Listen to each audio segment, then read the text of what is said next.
Hello everyone, my name is Stephen Parker and this is another episode of Heritage Explorers exploring our forgotten heritage. And today we are at Ringley Upper Lock. And what a lot of people don't realise, that Ringley, not only did you have the upper lock, you had a rather big turning basin and Ringley Lower Lock, which is a short distance down there. At this point you probably can make out, sadly, the water comes to an end. Yeah. So from here onwards, not only is it dry, partly filled in, yeah, but you don't get any more water until you get down near Clifton Aqueduct. And if you turn left there, there's a short length in water which goes under. There's a magnificent 13 arches railway viaduct. And I can imagine in an average day how many people walk along here. But did they realise that if you just take a closer look, there's so much to look at, you know, so much of interest from when the canal were working, yeah? I'd like to just point out something which is just down here, yeah? I know it don't look much, but you basically got a cast iron railway girder which is fastened to the masonry bank. And you might wonder, well, why is that? Well, many years ago, this canal, it was owned firstly by the Lancashire and Yorkshire Railway Company, and in later years it was owned by the London, Midland and Scottish Railway Company. And there is a reason why they did that, yeah? And the reason is, the boats that used to use this canal when it was working were 68-foot wooden box boats that carried coal containers. Yeah, very primitive boats, no cabins, no engines, and in effect they were pulled by horses on a long rope, you know what I mean? So you can imagine a boat coming down here which were fully laden with coal. It's highly likely that at some point it might make impact with stone banks. And that was the idea of these railway girders. It was to like lessen the blow, you know what I mean? So one, it didn't damage the bank, but it also didn't damage the wooden boat, which is not something you want, yeah? What we're gonna do, I'm gonna walk slowly backwards and not fall into the canal, and I'll show you something else that you might find interesting. So if you like to follow me, okay? And I'll just bend down, and I don't know if you heard, but my joints crack then, you know what I mean? It doesn't help when you get older, does it? But anyway, we won't go into that. Yeah, but here in this stone, what you'll notice, there's like grooves cut in. Yeah, and you've got one here, and you've got one over there. And there is a reason for that, yeah? Along intervals on this canal, yeah, you had things called stop gates. Yeah, and what they were canal kind of narrowed together. You had a similar setup where you had these grooves here. And there's a reason for it, like everything on the canal, it's not there, you know, because it looks good, there's a reason. And that reason, you think about canals in the heyday, yeah, the most important commodity was water, yeah. So you didn't have water, you couldn't move your boats, you couldn't transport your coal. But not only that, if you didn't have water, you couldn't put your locks. And on this canal you had 17, you know what I mean?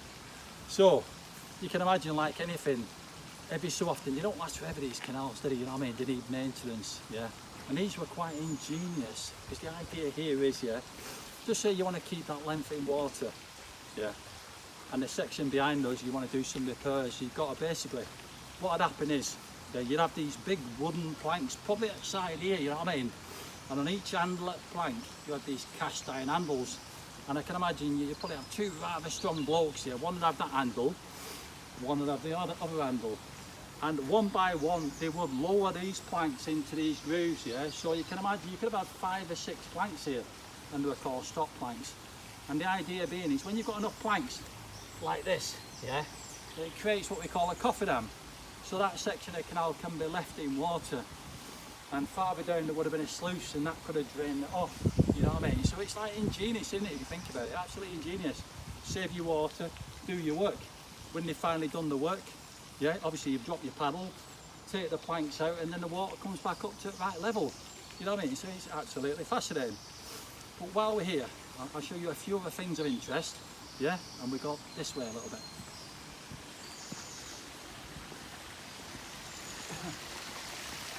And it might not look much today, but this would have been gate coin, you know what I mean? You can see here you've got this circle, like a collar. And at this point, this is where the lock gate would have been, you know what I mean? It would have pivoted at this point. So you can imagine this big wooden balance beam here. Yeah, and you've also got, if you look carefully, you can see these like lines, you know what I mean? These lines down here. And the idea is, you know, you could grip, anyone who knows locks, you could grip your feet in, you know, while you move that balance beam back. Yeah. So again, very clever. Yeah, here You can see these big nuts, yeah. And this is where paddle gear used to be. You can imagine with windlass, you know what I mean? You know, your sluices were here, winding up paddles, down paddles, you know. So that's what that was. Just over there, you can see you've got a metal collar, and you can even see remains of like wooden plank. It's almost like a little bit of look gate survived, which is kind of nice, isn't it? You know what I mean? But, and you've probably noticed, you know what I mean, it's obvious behind me.